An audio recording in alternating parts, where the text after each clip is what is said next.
Hello बच्चों, आज की क्लास में हम पढ़ेंगे रेखाएं और कोण, सेकंड चैप्टर का आखिरी पॉइंट, पेज नंबर 53 और 54। तो आइए शुरू करते हैं। सबसे पहला प्रश्न है हमारे पास कि निम्न अंश माप वाले कोणों को बनाइए।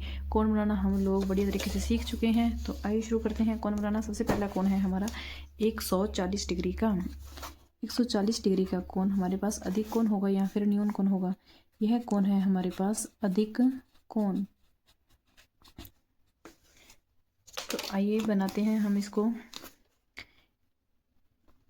यहाँ इस तरीके से हम लोग चांदा रख लेंगे, एक लाइन खींचेंगे, फिर हम इस लाइन के इस बिंदु को इसके बीच वाले बिंदु पर रख देंगे और इस लाइन को इस लाइन से मिला देंगे। अब ये लाइन हमारी इस तरफ है, तो यहाँ से जीरो वाला देखते हुए चलेंगे। यहाँ रहा 140, यहाँ एक हल्का सा पॉइंट लगा देंगे और लास्ट में इन दोनों पॉइंटों को आपस में मिला देंगे।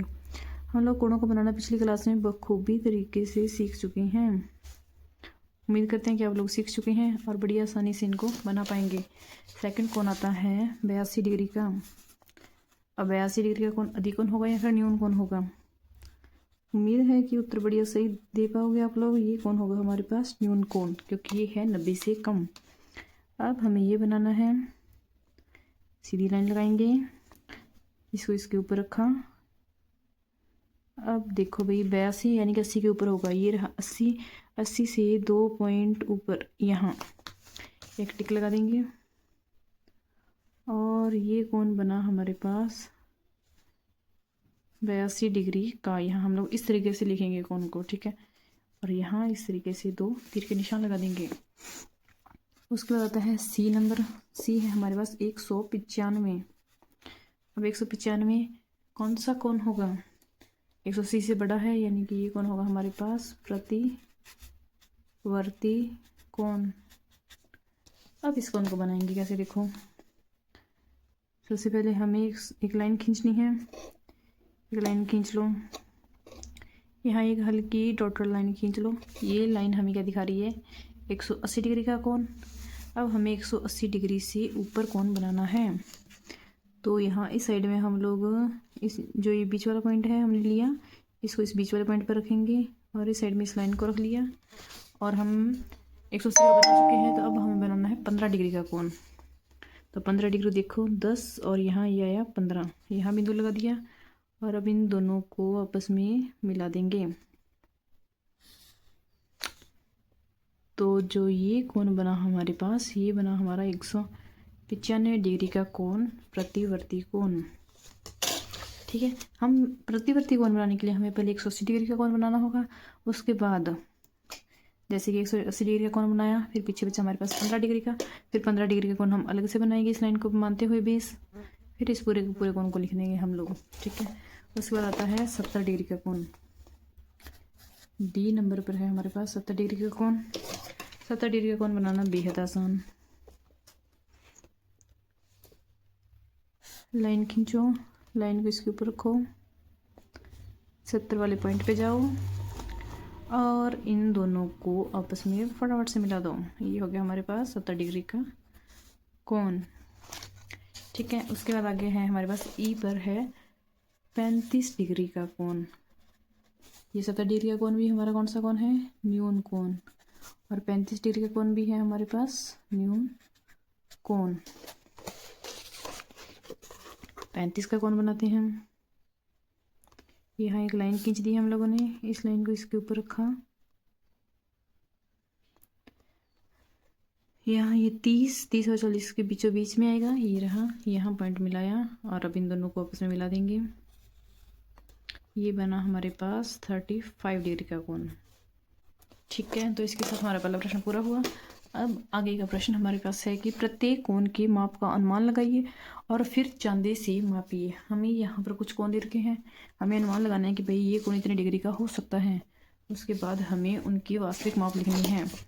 तो हम लोग दूसरे प्रश्न के लिए सबसे पहले ए पॉइंट आएगा हमारे पास, बी पॉइंट आएगा।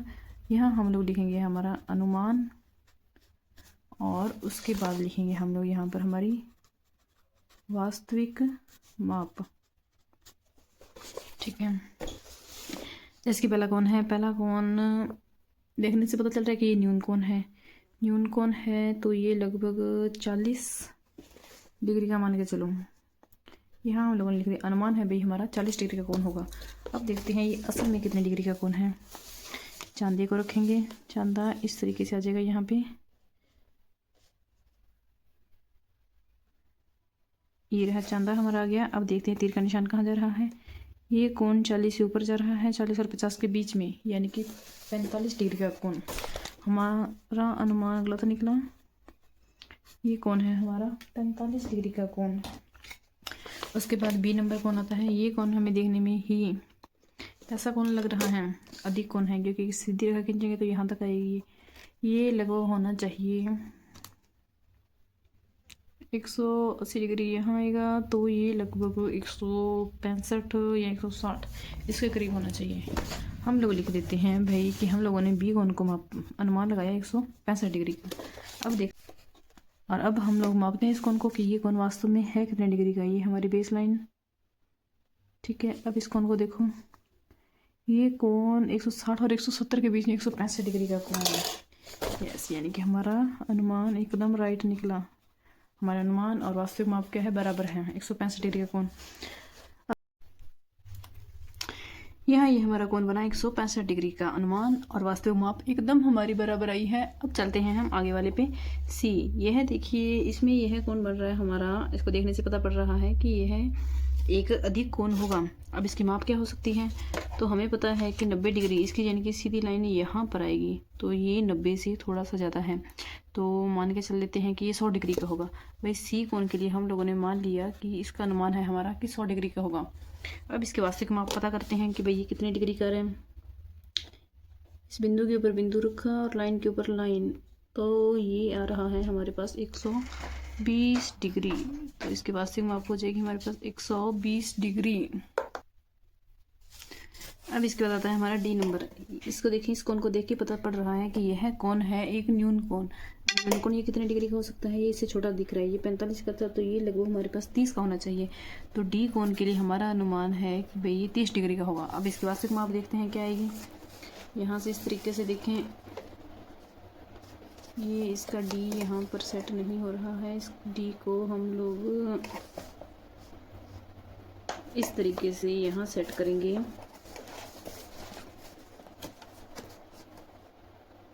यहाँ इस तरीके से डी को सेट करने पर ये कोण आ रहा है हमारा 30 से थोड़ा सा ऊपर 31 डिग्री का। लगभग हमारा अनुमान क्या था, एकदम सही था, ठीक है। ये 30 से थोड़ा सा ऊपर हो गया, 31 डिग्री का हो गया। तो चलते हैं आगे ई नंबर पर। ई नंबर कोण हमें देखकर पता पड़ रहा है कि भाई सीधी लाइन तो यहाँ तक होनी चाहिए थी, यानी कि 90 तो नहीं है, ये 90 से बड़ा है, अधिक कोण है, 90 से हल्का सा ऊपर है, तो लगभग ये 100 डिग्री का होना चाहिए। हमारा अनुमान है 100 डिग्री का। आइए चेक करते हैं अब हमारा अनुमान सही है या फिर नहीं है। तो भाई यहाँ ये हमारा अनुमान एकदम सही आ रहा है, एंगल हो गया हमारा 100 डिग्री का। आगे चलते हैं हम एफ पर।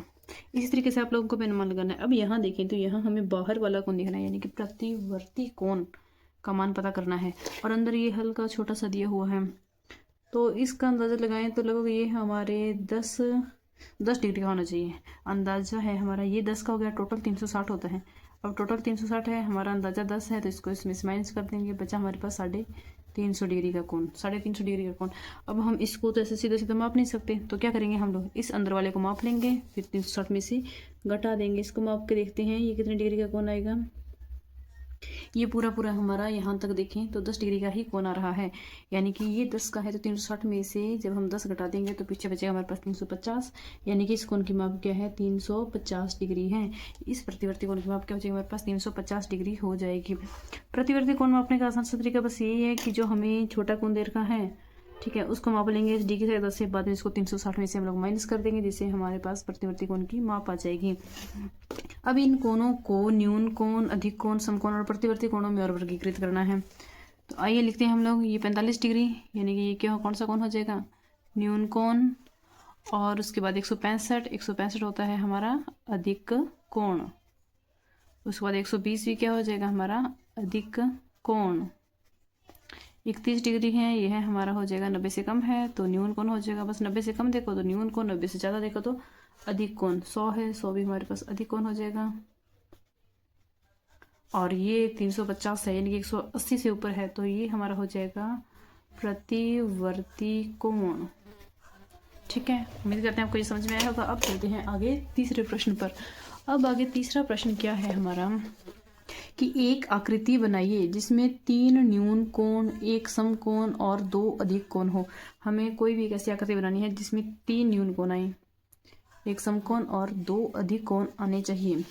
तो चलो बनाते हैं हम ऐसी आकृति। हमें पता है कि भाई एक त्रिभुज ऐसा आकृति होती है जिसमें एक साथ तीनों के तीनों क्या आ जाते हैं, न्यून कोण आ जाते हैं। तो हम लोग इस त्रिभुज से ही चालू कर लेते हैं। त्रिभुज बनाना सभी का आता ही होगा। कैसे बनाते हैं हम लोग त्रिभुज? 3 भुजाओं से घिरी आकृति को त्रिभुज कहते हैं। अब न्यून कोण बनाने हैं तो इस तरीके से बनाएंगे हम लोग।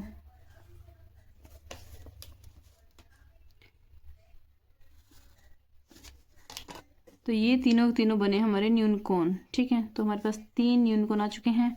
अब हमें चाहिए 3 न्यून कोण के बाद एक समकोण और 2 अधिक कोण चाहिए।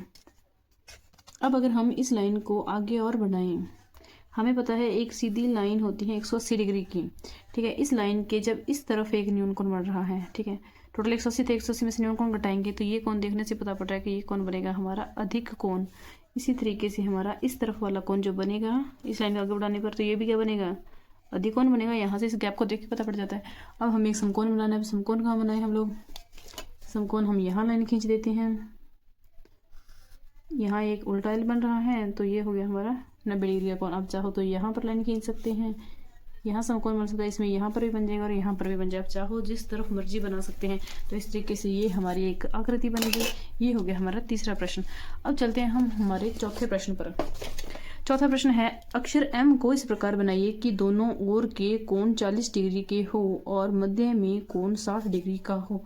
हमें M बनाना है, लेकिन M को बनाना कुछ इस तरीके से है कि साइडों वाले कोण 40 के हों और जो बीच का कोण बने वो बने हमारा 60 डिग्री का। तो आइए बनाते हैं चौथा प्रश्न। हमें पता है हमारी M की आकृति कुछ इस तरीके की होती है। ठीक है, इस आकृति में ये वाला एंगल और ये वाला एंगल, ये दोनों तो होने चाहिए 40 के, और जो बीच में ये एंगल बनता है ये एंगल होना चाहिए हमारा 60 डिग्री का। तो इस तरीके से बनाते हैं। सबसे पहले हम लोग ये वाली लाइन बना लेंगे इसकी। यहाँ हम एक लाइन खींच देते हैं। ठीक है, अब 40 डिग्री का एंगल बनाना है इस तरीके से। तो यहाँ हम इस लाइन का शीर्ष पॉइंट है जो इसके ऊपर रखा, लाइन को लाइन से मिला दिया और देखो 40 हमारा न्यून कोण है। यहाँ आते हुए यहाँ हमारा बिंदु आ रहा है। हम यहाँ लाइन लगाएंगे। M के लिए हमें थोड़ी सी बीच में छोटी लाइन चाहिए। देखो हमें बिंदु से पूरा मिलाना जरूरी नहीं है। बिंदु से पूरा मिलाएंगे तो थोड़ी लाइन बढ़ी जाएगी, आगे बढ़ी जाएगी। हम क्या करते हैं, यहाँ पर आके इस लाइन को यहाँ तक बना देते हैं। ठीक है, ये भी तो एंगल 40 का ही बनेगा। इस लाइन के छोटे बड़े होने से कोई फर्क नहीं पड़ेगा। लाइन एंगल 40 है तो ये 40 ही रहेगा। अब हमें आगे 60 डिग्री का कोण बनाना है बीच में। तो इस लाइन को बेस बनाते हुए हमने अपने चंदे को यहाँ रखा। अब देखो यहाँ से 60 डिग्री कहाँ आ रहा है, ये रहा पॉइंट। अब हम इतनी लंबी लाइन थोड़ी खींचेंगे, इतनी लंबी लाइन खींचेंगे तो हमारा M बिगड़ जाएगा। हमें सिर्फ इस लाइन तक चाहिए। इसको हमने इस बिंदु के पास रखा और हम सिर्फ इसको इस बिंदु से मिलाएंगे यहाँ तक ही, ताकि हमारा M सही रहे। ये हो गया हमारा 60 डिग्री। अब हमें जो लास्ट वाला कोण चाहिए वह भी हमें 40 डिग्री का चाहिए। अब हम कौन सी लाइन को बेस बनाएंगे? हम बनाएंगे हमारी इस लाइन को बेस। तो इस लाइन को बेस बनाया तो 40 डिग्री हमारा यहाँ, ये रहा बिंदु। अब इसको इससे मिलाना है। तो लो भाई, हम लोगों ने इन दोनों पॉइंटों के बीच में यहाँ रख दिया D, और ये यहाँ से आते हुए यहाँ पर बना। तो इस तरीके से ये हो गया हमारा एक M, जिसके दोनों साइड वाले कोण हो गए 40 डिग्री का और बीच वाला कोण बना हमारा 60 डिग्री का। तो इस तरीके से हम लोग इस कोण को बनाएंगे। उसके बाद आगे है हमारा पांचवा प्रश्न। ये प्रश्न भी कुछ इसी तरीके का है। देखिए, अक्षर Y को इस प्रकार बनाइए कि 150 डिग्री, 60 डिग्री और 150 डिग्री के 3 कोण बने। हमें 150 डिग्री का कोण चाहिए, 60 डिग्री का कोण चाहिए और 150 डिग्री का कोण चाहिए। ठीक है, हमें आकृति पता है Y की इस तरीके की आकृति होती है। 3 कोण बनते हैं, पहला, दूसरा और तीसरा। इन तीनों को देख के पता पड़ रहा है भाई न्यून कोण तो ये वाला बनेगा। ठीक है, 1 नंबर कोण न्यून कोण होगा और दूसरा और तीसरा कोण दोनों क्या होंगे, न्यून कोण नहीं होंगे। ये दोनों कोण से होंगे अधिक कोण होंगे, यानी कि ये दोनों कोण बनेंगे हमारे पास 150 के। उसके बाद ये एंगल बनेगा हमारे पास 60 डिग्री का। तो y को बनाने के लिए सबसे पहले हम खींचते हैं एक लाइन, सीधी लाइन आ गई। अब इस लाइन को बेस बनाते हुए हमें ये कोण बनाना है 150 का, तो इस लाइन को एक बेस बना के रखेंगे। अब यहाँ से चलते हुए 150 ही यहाँ तक आ रहा है, तो हम इसको वहाँ तक ना ले जाते हुए यहाँ तक रख देते हैं। ये हो गया हमारा 150 डिग्री का एंगल। वाई की एक टांग बन चुकी है, अब हमें बनानी है वाई की दूसरी टांग, यानी कि ये वाला कोण बनाना है इसका 60 डिग्री का। चलो भाई लगाओ। अब इस चंदे को यहाँ रख दिया, लाइन को बेस बनाया। बस आपको मेन चीज़ बात ये है कि इसमें हमें चंदा सही से रखना आना चाहिए। बीच वाले पॉइंट को हमने इसके बीच वाले पॉइंट पर रखा और जिस लाइन पर हमें कोण बनाना है उसको यहाँ इस तरीके से लगा लिया। अब हमें चाहिए 60 डिग्री का, तो 60 डिग्री यहाँ रहा है। अब इस बिंदु को हम इस बिंदु से मिलाएंगे, इतनी बड़ी लाइन नहीं लगाएंगे, सिर्फ यहाँ तक की लाइन लगाई, तो ये एंगल बना हमारे पास 60 डिग्री का। अब ये 60 का बन गया, तो ये हमारा कोण ऑटोमेटिक ही 150 डिग्री का हो जाना चाहिए। तो ये हम लोग इसको माप लेते। आगे हमारा छठा प्रश्न, अशोक चक्र में 24 तीलियां होती हैं। अशोक चक्र के बारे में हम लोग बढ़िया तरीके से जानते हैं कि हमारे तिरंगे झंडे के अंदर बीच में एक अशोक चक्र बना होता है, जिसके अंदर टोटल 24 तीलियां लगी हुई होती हैं। दो संलग्न तीलियों के बीच कितने अंश माप का कोण होगा? दो तीलियों के बीच सबसे बड़ा न्यून कोण क्या होगा? तो ये रहा हमारा अशोक चक्र। अशोक चक्र के अंदर टोटल 24 तीलियां लगी होती है और हमें ये भी पता है कि हर एक तीली बराबर बराबर गैप पर लगी हुई होती है इसमें, ठीक है। और एक गोल आकृति में टोटल कोण की माप कितनी होती है? 360 डिग्री। पांचवा प्रश्न हमारे पास तीलियां कितनी हैं? हमारे पास तीलियां हैं उसके अशोक चक्र के अंदर लगी हुई 24 तीलियां हैं। और अशोक चक्र एक पूर्ण रूप से गोल आकृति में बना हुआ होता है, ठीक है, जिसमें 24 तीलियां बराबर बराबर गैप पर है। अब पूरे एक गोले में टोटल अंश माप कितना होता है? हमारे पास 360 डिग्री का होता है। अब 360 डिग्री को 24 तीलियों में बराबर बराबर बांटना है और हमें पता है इसके लिए हमें क्या करना पड़ेगा, हमें लगाना पड़ेगा 360 में 24 का भाग। तो लगाओ भी 360 में 24 का भाग, 24 का 24, बचेगा हमारे पास 12, 0 और 24 पंजे 120, यानी कि हर एक तीली का जो कोण होगा वो कितने डिग्री का बनेगा? 15 डिग्री का बनेगा। दो तीलियों में आपस में 15-15 डिग्री के कोण बनेंगे। यहाँ ऐसे इस तरीके से तीलियां जो भी चलती जाएंगी उनमें 15-15 डिग्री के कोण बनेंगे। और आगे पूछा था कि सबसे बड़ा न्यून कोण कौन सा होगा। अब सारी तीलियों का गैप बराबर है, तो सबसे बड़ा न्यून कोण कौन सा होगा? तो इस न्यून कोण की माप क्या होगी? 15 डिग्री का ही तो होगा न्यून कोण, क्योंकि 15 के अलावा तो और कोई कोण ही नहीं आएगा। तो सबसे बड़ा न्यून कोण भी क्या आ जाएगा? हमारे पास 15 डिग्री आ जाएगा। और अशोक चक्र की तीलियों के बीच में बनने वाले कोण 15-15 डिग्री के होंगे। उसके बाद आगे चलते हैं हम हमारे 7वें सवाल पर।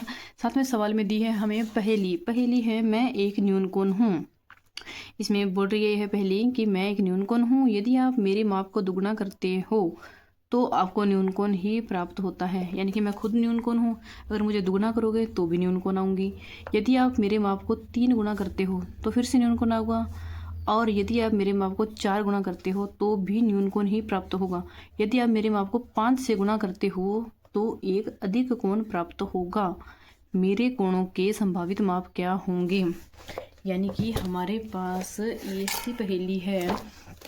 क्या कह रही है हमारी ये पहेली कि भाई मैं क्या हूँ? एक न्यून कोण हूँ। ऐसा न्यून कोण हूँ कि मान के चलो न्यून कोण है वो x, ठीक है। अगर x रखते हैं तो भी न्यून कोण है, 2x कर देते हैं तो भी न्यून कोण आएगा, 3x कर देते हैं तो भी न्यून कोण आएगा, 4x करते हैं तो भी न्यून कोण आएगा। लेकिन जैसे ही हम 5x करते हैं तो ये हमारा अधिक कोण हो जाएगा। 5x करते ही हमारा ये क्या हो जाएगा? अधिक कोण हो जाएगा।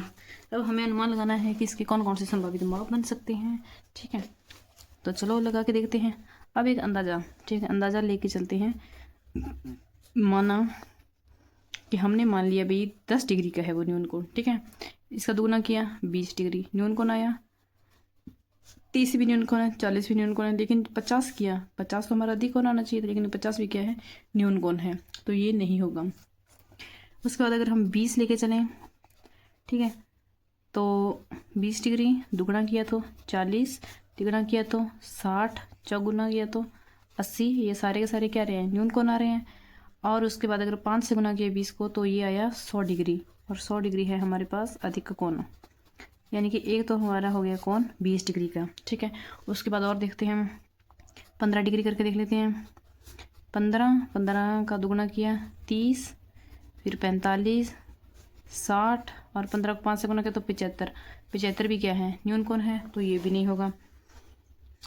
अब लेके चलते हैं हम लोग 16 को लें तो 16 पंच 80 आता है, वो भी नहीं होगा। 17 को लें 17 पंच 85, वो भी नहीं होगा। 18 पंच 90, वो समकोण आ जाए। और 19 को लेके देखते हैं। 19 का 19, 19 दूनी 38, 19 19 तिया 57, 19 चौका 76 और 19 पंच 95। ठीक है, तो ये भी हमारा क्या हो जाएगा, अधिक कोण। यानी कि 19 और 20 दोनों ही ऐसे एंगल है जिनका 4 गुना तक अगर करते रहें तो ये क्या दे रहे हैं, न्यून कोण दे रहे हैं। और जैसे इनका 5वां गुना करेंगे तो ये दे देंगे हमें एक अधिक कोण। अगर इसे ज़्यादा करके देखें हम, 21 का करके देख लो, मान लो 21 का 21, 21 दूना 42, 21 तिया 63 और 84 और 21 पंजे 105, 21 भी हमें दे रहा है। ठीक है, उसके बाद 22 का देखें, 22 का 22, 22 दूना 44, 22 तिया 66, 22 चौका 88, 22 पंजा 110, ये भी सही है, ये भी हमें अधिक कोण दे रहा है। ठीक है, अब 23 का और देखेंगे। हमें पता करना है कि भाई कौन कौन सी कितनी ऐसी संख्याएं आ रही हैं। ठीक है, तब तक हम करते जाएंगे जब तक ये ख़त्म ना हो जाए माजरा। 23 का किया तो 23 का 23, 23 दूना 46, 23 तिया 69, 23 चौका 92 और 23 पंजा 115। ये अधिक कोण है, लेकिन ये भी किया गया अधिक कोण आ गया, यानी कि यहाँ पे आके मामला हमारा ख़राब हो गया। तो हमारे पास टोटल कोण कितने आए हैं, जो 4 गुना तक तो रहेंगे न्यून कोण और 5वां गुना आते ही हो जाएगा अधिक कोण। तो हमारे पास जो कोणों की संख्या आई है या जो कोण आए हैं 20 डिग्री, एक 19 डिग्री भी है, 19 डिग्री, 20 डिग्री, 21 डिग्री और 22 डिग्री। ये चारों कोण ऐसे हैं जिनके 4 गुना तक करते रहें तो ये देंगे हमें न्यून कोण और 5वां गुना करते ही ये हो जाएंगे अधिक कोण।